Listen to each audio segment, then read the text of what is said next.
Good morning. I am Norol-janah Goling. My topic is about understanding carbon emission accounting for sustainability.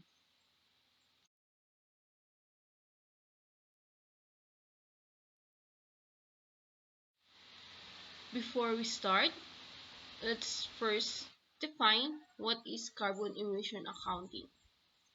Carbon accounting is measuring, monitoring, benchmarking, and reporting an organization's carbon emission in a defined accounting period.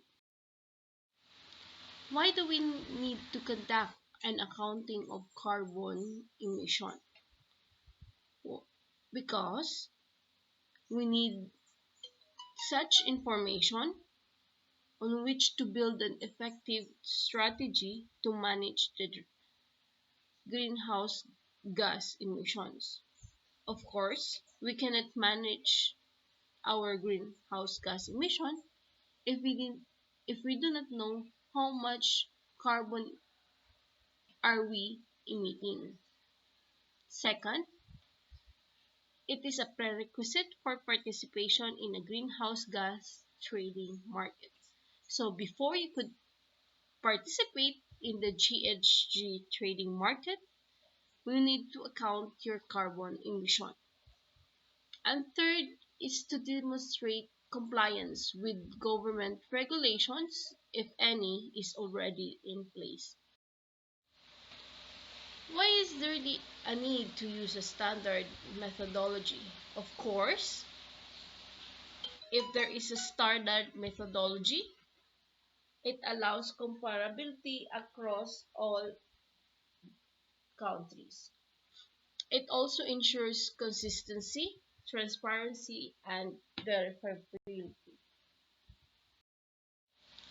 Global climate change. Upon hearing the word global climate change, what comes in our mind is the image of a global warming frightens people, the melting glaciers, freak storms, and the stranded polar bears. The mascot of a climate change shows how quickly and drastically greenhouse and gas emissions are changing our planet. Such examples, combined with the rising price of energy, should actually drive us to want to lower our personal share of carbon. So the government responds to the threat of GCC in a variety of ways, including supporting and the development of scientific knowledge and developing policies that deals with mitigation and adaptations. So they created markets on which the carbon may be traded is one of the manifestation of the policy's responses to GCC, and it has a direct immediate response on the business. Of course, if they are included as part of the market.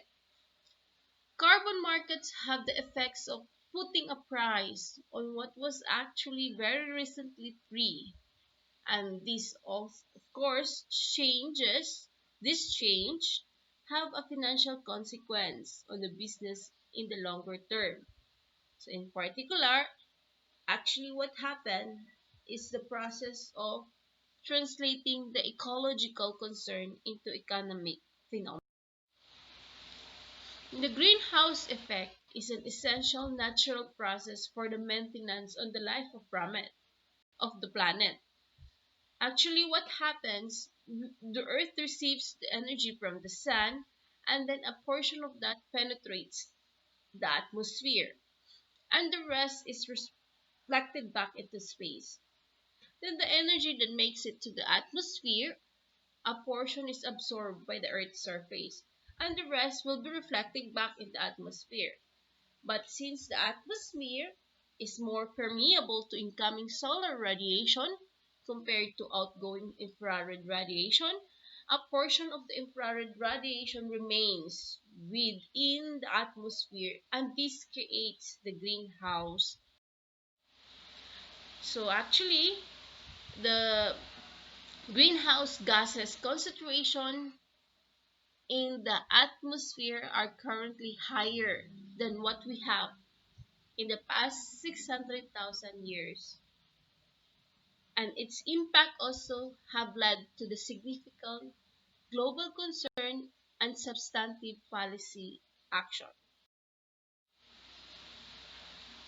An international treaty on climate change that came into force in 2005, which is what we call a Kyoto Protocol, dominates the mandatory carbon market.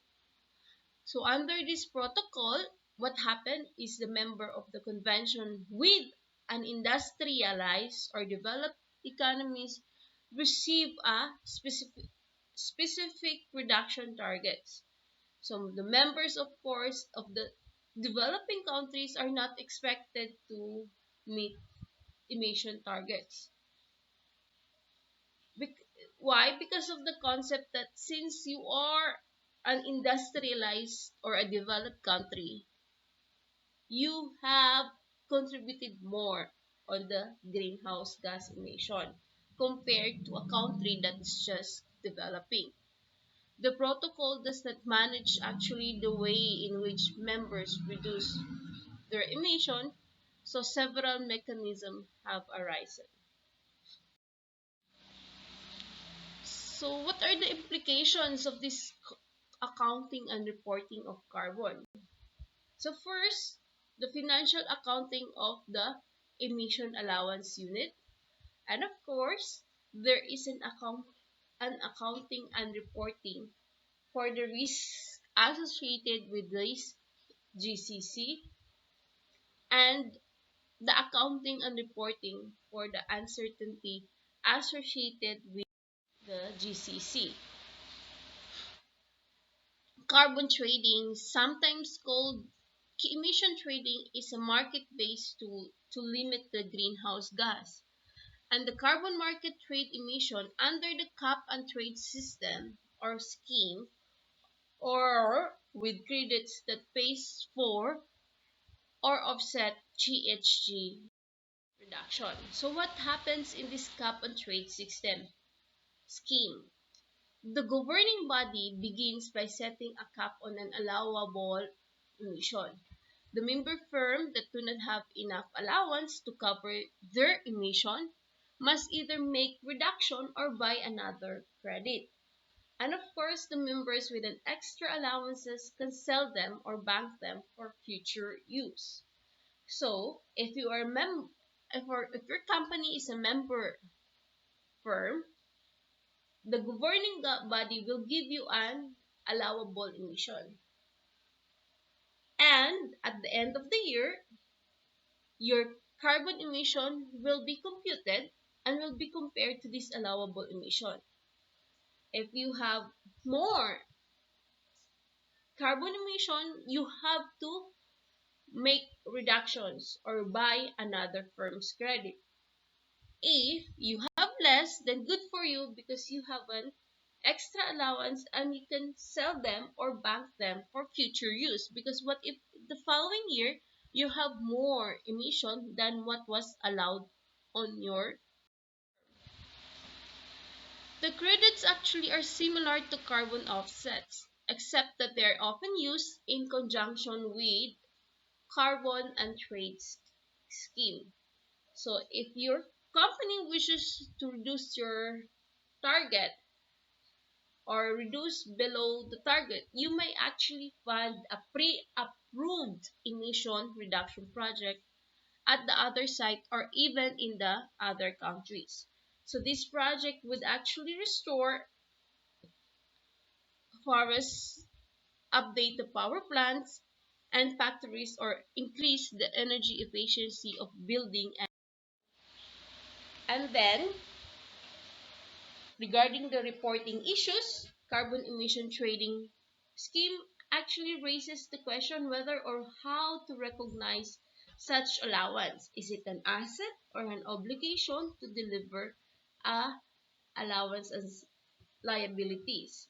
So the European Union allowance are actually free for the companies affected, and that only small amount of the total emission rights are purchased.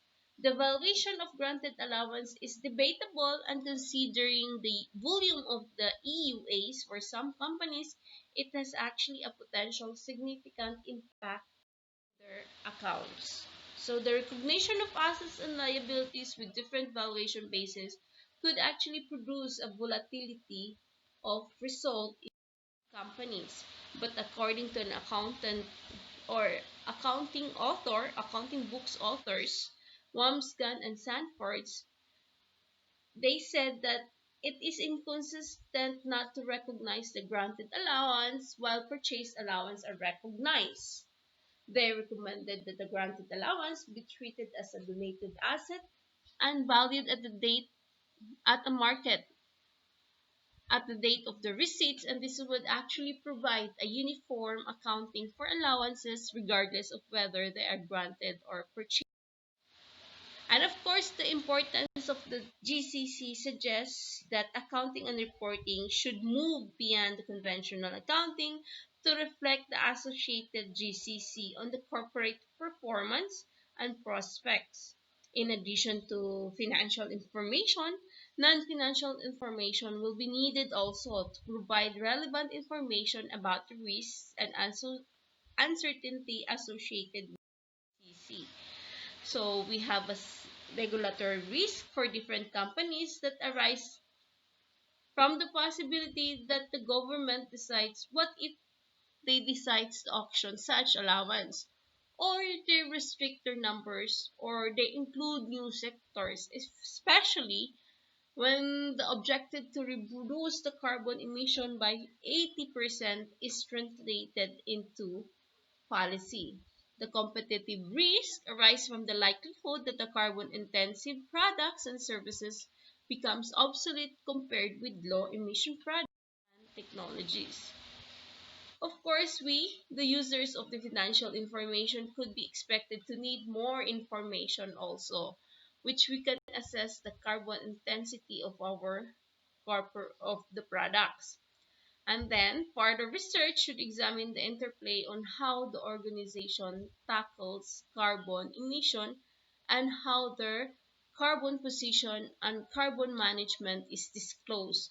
Research also will be needed to evaluate the relevance of the disclosures about the carbon and management and test the hypothesis that the corporations face risk from GCC and carbon trading allowances.